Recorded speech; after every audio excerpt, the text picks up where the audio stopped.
All right, welcome to the deep dive. So you've given us some really interesting material here. Articles, notes, all focused on the Kansas City Chiefs November schedule right after their Week 10 bye. Yeah, that's the plan. And our job really is to sift through it all and, pull out the critical stuff. What makes this stretch so uh, make or break for them? Well, it really is shaping up to be a pivotal moment. I mean, looking at the setup, the story around the Chiefs this season, it's been a bit shaky, hasn't it? Even with a winning record. That's exactly the context we need to lay out first. Yeah. They hit the bye week at 5-4, which, okay, sounds all right on its own. But then you remember they started 0-2. Suddenly, 5-4 feels, well, a lot less stable. One of the analyses we looked at, it didn't pull any punches, said it's almost a miracle they have a winning record. Right. And that phrase, almost a miracle, it really tells you something, doesn't it? It kind of highlights this doubt that's still lingering, even with the wins. They've clawed their way back, sure. But now look who's coming up. 3 straight opponents who are legit contenders, division leaders, strong conference teams. So November isn't just about stacking wins. Not at all. It's about proving that 0-2 start is truly behind them. It's about, validating those playoff hopes. They basically need to show up and play like champions, starting now. Okay, let's unpack this. Let's do it. So first up, right out of the bye week.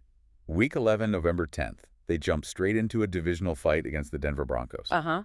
The biggest immediate challenge, Denver sitting at 8-2, leading the AFC West. And remember, analysts were very high on the Broncos coming into the season. And they've actually lived up to it, unlike some other teams. Exactly. They've delivered. They are the team KC needs to chase down right now. And there's history here, too, which makes it even more intense. It's the first time they're playing since Week 18 last season. Yeah, I remember that game. When the Broncos gave the Chiefs their only loss within the division all year, that had some real spice to it. It's not just another game. Definitely not. It's a statement game for sure. And the analysis isn't just looking at Denver's record, but how they're winning. Strong defense, really efficient running game. Which means KC's defense has to step up, play physical. Right. Which they haven't consistently done this season. The sources are pretty blunt about the stakes for this one game. It's huge for their divisional chances.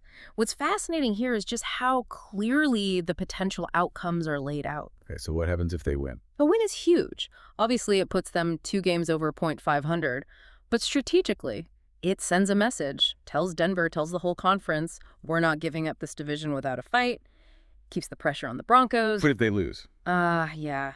A loss really shifts things. It could mean, realistically, they might have to start thinking about the wild card race almost immediately. Like, okay, maybe winning the division isn't happening. Suddenly you're playing catch-up. Wow, just from one game. Yeah. And there was that interesting photo detail mentioned, right? Patrick Mahomes and Bo Nix after a game. Oh, yeah, the quarterbacks. It's more than just a post-game handshake, It kind of symbolizes this potential power shift in the AFC West that KC is desperately trying to prevent. That really does set up a massive advantage. Okay, so assuming they get through that, win or lose, Week 12 brings another challenge, the Indianapolis Colts at Arrowhead. And the Colts are another surprise team, right? Leading the AFC South, 7-2 record going into Week 10. The sources called them a team that people are starting to believe in. With Daniel Jones at QB, which, again, maybe wasn't expected. Right. And it's been a while since these two teams played, not since 2022. So there's a bit of an unknown factor there. So what's the specific threat from the Colts? What do the Chiefs need to worry about tactically? Well, the analysis points to the Colts defense. Apparently, they run these really aggressive, high-pressure blitz schemes. Ah, okay. And those have been effective against offensive lines that aren't quite clicking or, are maybe a bit inconsistent, which, let's be honest, KC's line has had its moments this year, despite the talent. So it's a test for the Chiefs' O-line then. Can they handle that pressure? Exactly. If we connect this to the bigger picture, it's about showing they can handle different kinds of challenges. Not just outscoring opponents, but handling sustained, tricky pressure from a team that's playing with confidence. The good news for KC, though, is the location, Arrowhead. Huge advantage. And the source material really leans into that. It says playing at home only ever gives them the upper hand, especially against a strong conference team like Indy. It helps break momentum, maybe quiets down some of those aggressive defensive calls. So if they beat Denver, this Colts game is about keeping that momentum going. Correct. Building on it. But if they lost to Denver the week before, then this Colts game becomes absolutely critical, like must-win territory, not just a statement game, but almost a desperation game to stay relevant in that really tight AFC playoff race. Gotcha. So it really proves whether they can hang with the top teams in the conference, regardless of what happens in the division. Pretty much. You got to beat division leaders, you got to beat other conference leaders. The Colts are definitely in that second category.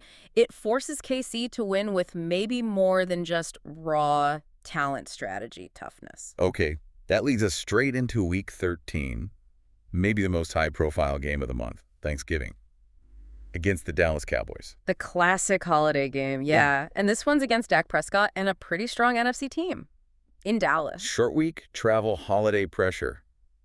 That's a lot. It's a huge test of focus and just physical endurance. No, hang on. Didn't the analysis mention that the Chiefs already beat a good NFC team this year? They beat the Lions, right? It did, yeah. So the idea was maybe they could replicate that performance against Dallas. Right.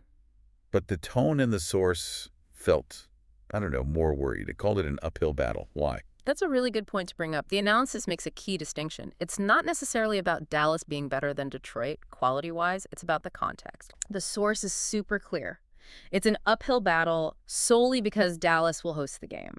The Thanksgiving crowd, the energy in that stadium, it gives the home team fans the upper hand. Totally. Remember, the Detroit game was earlier, different states, not this intense holiday spotlight on the road. So the challenge isn't just stopping Dak Prescott. It's about handling that whole environment, neutralizing the crowd, the holiday hype. Absolutely. You have to think about how Dallas will use that energy. Yeah. Prescott's good at feeding off the crowd. KC needs to control the tempo, stay disciplined, avoid those dumb penalties that just fuel the fire for the home fans. Right. Winning that kind of game on the road, holiday, against a tough opponent with a massive home field advantage, that's what really shows you might be a true championship team. It's all about mental toughness. Okay, so let's try and pull this all together for everyone listening. Give them the big picture of this November gauntlet.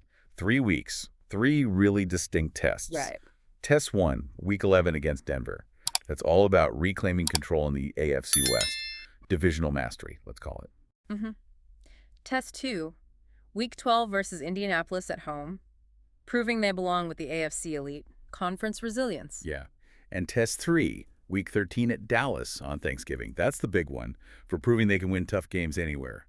Mental toughness and road viability. And threading through all three, the core challenge is pretty consistent, isn't it? They have to beat teams that are, right now, leading their divisions or looking like serious contenders. Especially coming off that 0-2 start. Exactly. They don't have much room for error, no breathing room against teams that are currently at the top. They've got to show that early season inconsistency is truly gone. So this analysis really gives you, the listener, a strategic map for this make-or-break month. It's not just who they play, but what kind of performance is needed each week. Okay, here's where it gets really interesting. All right, hit me with it. Well, the deep dive spends so much time on that Week 11 Denver game, right? And the idea that a win shows KC won't let the Broncos take the division easily. It emphasizes the psychology, the rivalry. Yeah, the history matters there. Totally. So that leads us to our final thought, something for you to chew on.